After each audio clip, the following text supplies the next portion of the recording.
आज का पहला प्रश्न है कि केंद्रीय अन्वेषण ब्यूरो के संदर्भ में निम्नलिखित कथनों पर विचार करें। पहला है कि यह केवल भ्रष्टाचार व आर्थिक अपराधों से संबंधित मामलों की जांच करता है। और दूसरा है, जब जांच किए जाने वाले अपराध भ्रष्टाचार निवारण अधिनियम 1988 के अंतर्गत आते हैं तब केंद्रीय सतर्कता आयोग द्वारा सीबीआई की कार्यप्रणाली का निरीक्षण किया जाता है। तो इनमें कौन सा कथन सही है? केवल एक, केवल दो, दोनों या फिर दोनों नहीं? तो जो इसका सही जो आंसर है वो आपका है बी ऑप्शन। ठीक है, केवल दो। क्योंकि केंद्रीय अन्वेषण ब्यूरो जो है एक संविधानेतर और एक गैर संविधानिक निकाय है, गैर संविधानिक निकाय है। और इसको कार्मिक लोक शिकायत पेंशन मंत्रालय से संबंधित किया गया है। ठीक है, उसे संबंधित कार्यालय का दर्जा प्राप्त है। यह अपनी शक्तियां जो हैं 1946 के दिल्ली विशेष पुलिस स्थापना अधिनियम 1946 से प्राप्त करता है।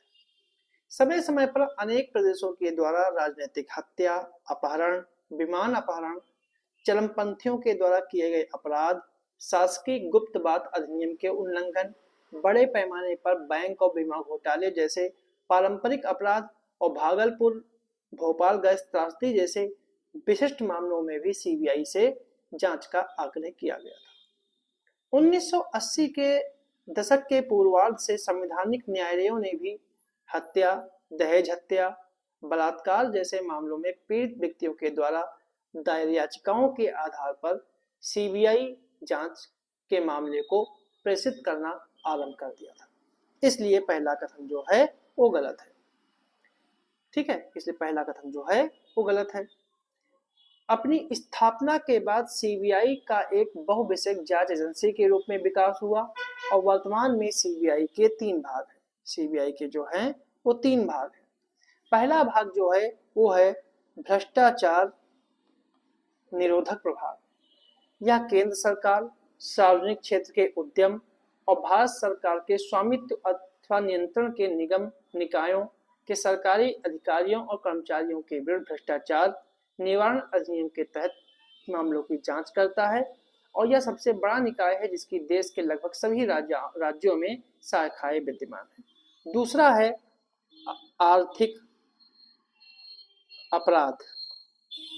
आर्थिक अपराध, आर्थिक अपराध जो है इसमें जाली करेंसी नोट, जाली भारतीय करेंसी नोट, बैंक घोटाले और साइबर अपराध सहित प्रमुख वित्तीय घोटालों और गंभीर आर्थिक धोखाधड़ियों की जांच करना है। तीसरा जो आता है वो है विशेष अपराध। तीसरा जो आता है वो है विशेष अपराध। विशेष अपराध इसमें राज्य सरकार के निवेदन अथवा उच्चतम न्यायालय या उच्च न्यायालय के आदेशों पर भारतीय दंड संहिता और अन्य कानूनों के अधीन गंभीर, संवेदनात्मक और संगठित अपराधों की जांच करता है। जिन कानूनों के अंतर्गत सीबीआई अपराधों की जांच कर सकती है उन्हें सरकार के द्वारा अधिनियम 1946 की धारा 3 में सूचीबद्ध किया गया है। सीबीआई केवल संघ राज्य क्षेत्रों में ही दिल्ली स्पेशल प्रोटेक्शन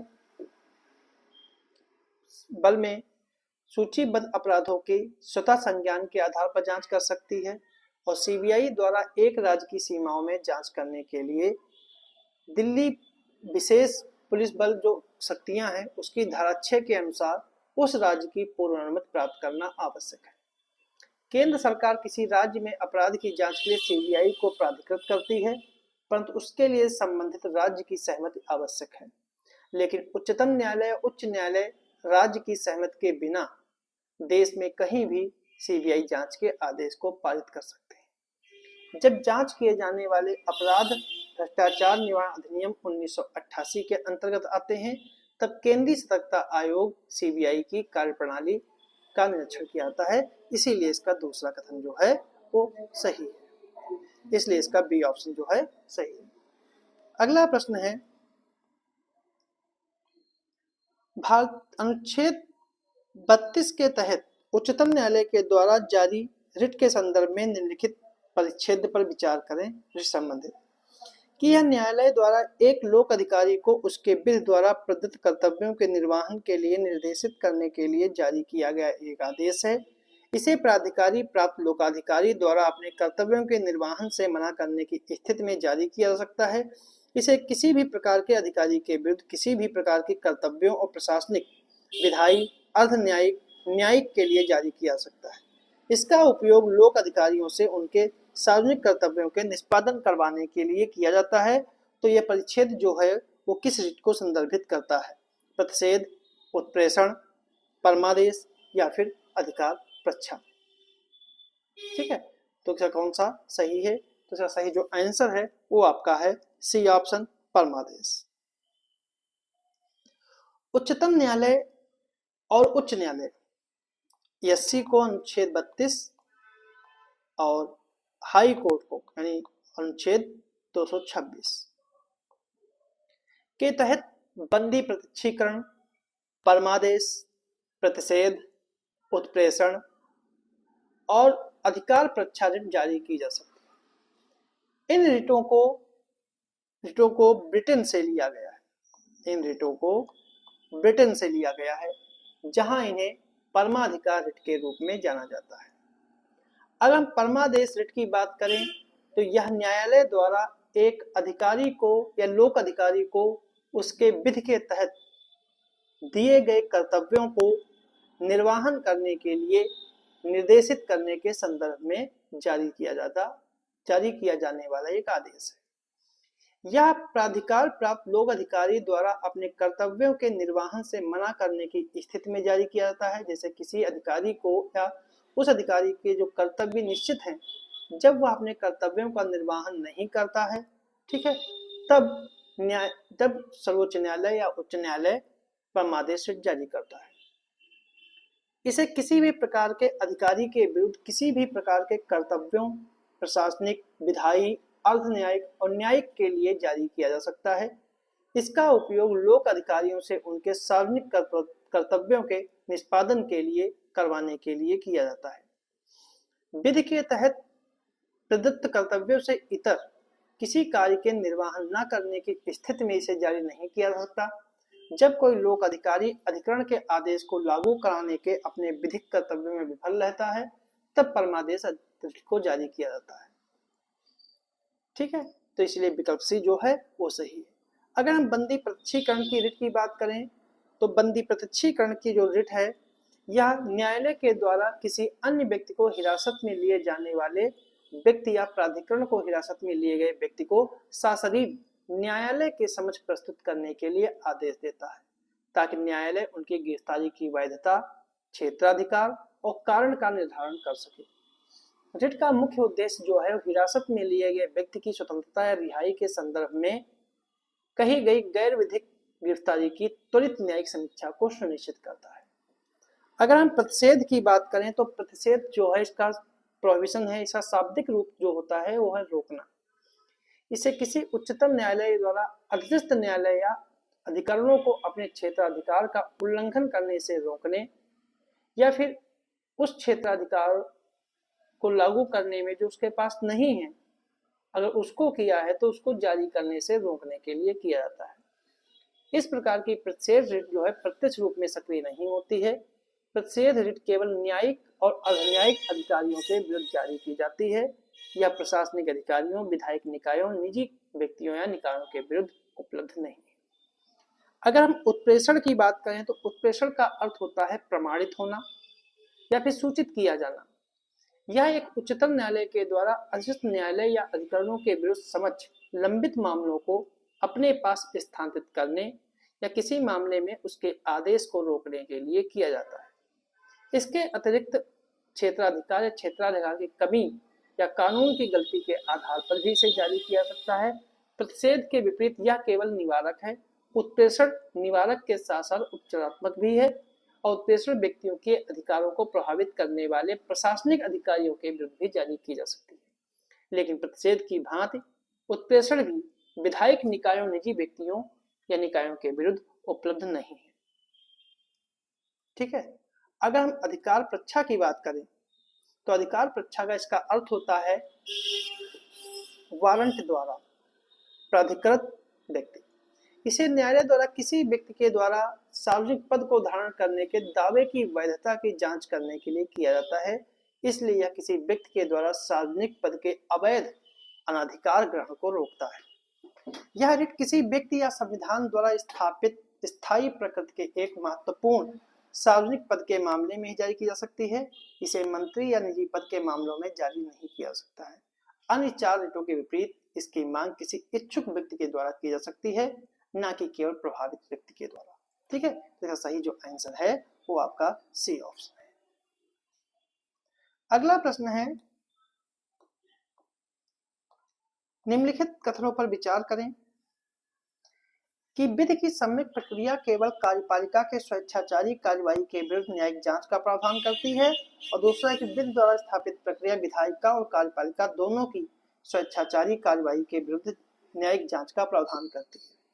भारतीय संविधान के अनुच्छेद 21 में स्पष्ट रूप से विधि द्वारा स्थापित प्रक्रिया का उल्लेख है। तो कौन सा कथन सही है?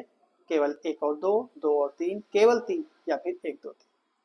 तो जो इसका सही जो आंसर है वो आपका है सी ऑप्शन, केवल 3।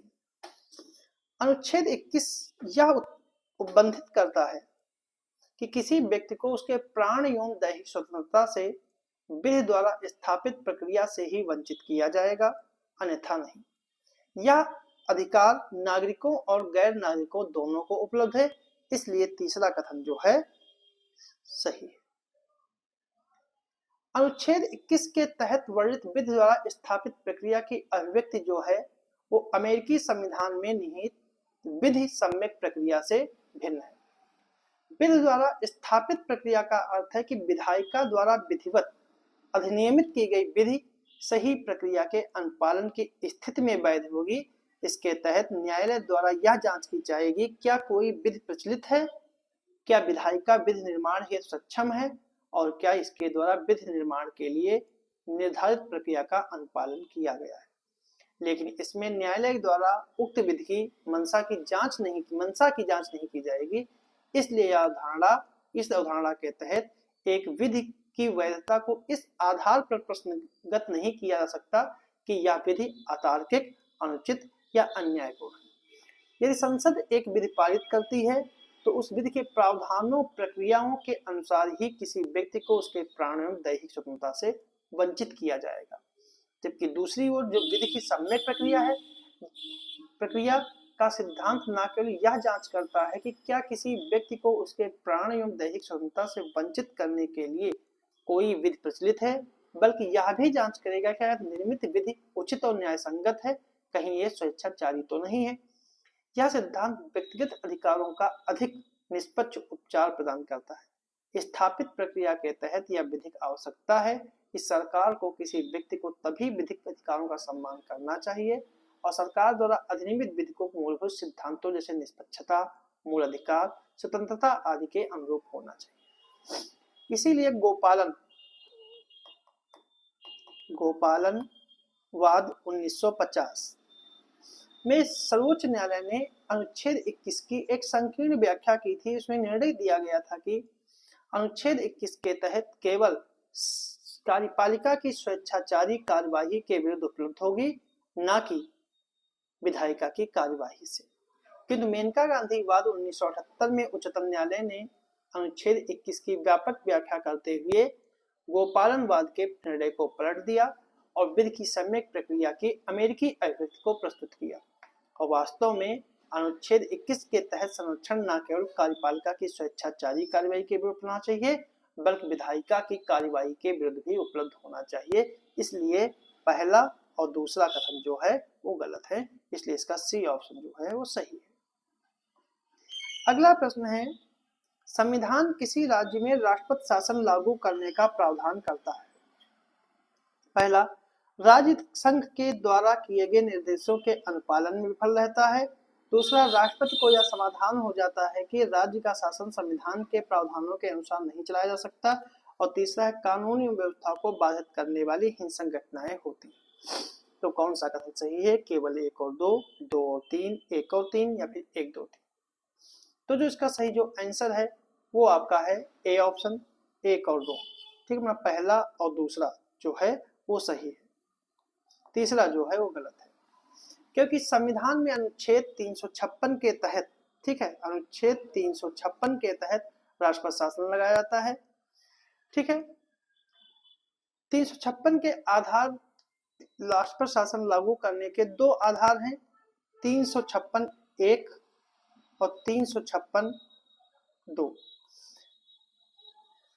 356 में वर्णित आधारों पर भी लगाया सकता है और 365 में भी वर्णित आधारों पर राष्ट्रपति शासन लागू किया जा सकता है। 356 में कहा गया है कि यदि राष्ट्रपति को किसी राज्य के राज्यपाल से प्रतिवेदन मिलने पर या अन्यथा समाधान हो जाता है कि ऐसी स्थिति उत्पन्न हो गई है कि राज्य का शासन संविधान के अनुरूप नहीं चलाया जा सकता है, तो राष्ट्रपति राष्ट्रपति शासन लागू करने के लिए उद्घोषणा जारी कर सकता है। और 365 में यह कहा गया है, ठीक है, कि यदि संघ द्वारा दिए गए किसी निर्देश का अनुपालन करने में या उनको प्रभावी करने में कोई राज्य विफल रहता है, तो राष्ट्रपति के लिए यह मानना विधिपूर्ण होगा कि ऐसी स्थिति उत्पन्न हो गई है जिससे उस राज्य का शासन संविधान के अनुसार नहीं चलाया जा सकता। इसलिए संविधान का अनुच्छेद केवल 356 और 365 के तहत संवैधानिक आधारों पर राष्ट्रपति शासन लागू करने का प्रावधान करता है। इसलिए पहला और दूसरा कथन जो है सही है। संविधान में राष्ट्रपति शासन लागू करने के आधार के रूप में कानून और व्यवस्था को बाधित करने वाली हिंसक घटनाओं का कोई उल्लेख नहीं किया गया है, इसलिए तीसरा कथन जो है वो गलत है। सही आंसर जो है वो ए ऑप्शन। अगला प्रश्न है कि भारत का निम्नलिखित कथनों पर विचार करिए कि भारत का संविधान केवल मुख्य निर्वाचन आयुक्त यानी चीफ इलेक्शन कमीशन के पद का उल्लेख करता है, निर्वाचन आयुक्त का नहीं। और दूसरा, किसी भी मामले अथवा मुद्दे के निर्णय के समय सीएसी की अधिभावी शक्ति प्राप्त होती है और सीएसी और निर्वाचन आयुक्त दोनों के कार्यकाल की सुरक्षा प्राप्त है। तो कौन सा कथन जो है वो सही है? केवल एक, केवल दो और तीन, या इनमें से कोई नहीं? तो जो इसका सही जो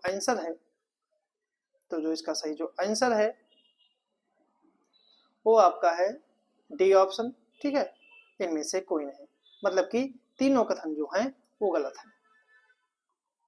ठीक है, तीनों कथन वो गलत है, क्योंकि संविधान के अनुच्छेद 324 में कहा गया है कि निर्वाचन आयोग एक मुख्य निर्वाचन आयुक्त और राष्ट्रपति के द्वारा समयानुसार निर्धारित निर्वाचन आयुक्तों यदि हो तो उनके होने से मिलकर बनेगा। इसीलिए पहला कथन जो है गलत है। वर्तमान में निर्वाचन आयोग 3 निर्वाचन आयुक्तों के साथ एक बहुसदस्यीय निकाय के रूप में काम कर रहा है। मुख्य निर्वाचन आयुक्त और 2 अन्य निर्वाचन आयुक्तों को समान शक्तियां प्राप्त हैं। उन्हें समान वेतन और भत्ते प्रदान किए जाते हैं जो उच्चतम न्यायालय के न्यायाधीशों को प्राप्त वेतन और भत्तों के समान है। चीफ इलेक्शन कमीशन और 2 अन्य निर्वाचन आयुक्तों के मध्य विभिन्नता के मामले में निर्णय बहुमत के द्वारा लिए जाते हैं, इसीलिए दूसरा कथन गलत है। और सीएसी को कार्यकाल की सुरक्षा प्राप्त होती है, उसे उसी पद से उसी रीत से हटाया जाएगा, उन्हीं आधारों पर हटाया जाएगा जिस रीत से उच्चतम न्यायालय के न्यायाधीशों को हटाया जाता है। और अन्य निर्वाचन आयुक्तों को केवल सीएसी की अनुशंसा के आधार पर ही हटाया जा सकता है, इसीलिए तीसरा कथन जो है सही नहीं है। इसलिए इसके तीनों कथन जो हैं वो गलत है। अगला प्रश्न है, भारतीय संविधान सुनिश्चित करता है व्यक्तिगत स्वतंत्रता, सामाजिक न्याय या समुदाय आधारित अधिकार? कोड के आधार पर उत्तर चुनना है, 1 और 2, 2 और 3, 1 और 3 या फिर 1, 2, 3। तो जो इसका सही जो आंसर है वो आपका है डी ऑप्शन। ठीक है, 3। क्योंकि भारतीय संविधान की विशेषताओं के अंतर्गत आते हैं कि संविधान अनेक मूल अधिकारों के माध्यम से उदार व्यक्तिवाद के अभिव्यक्ति को मजबूत करता है।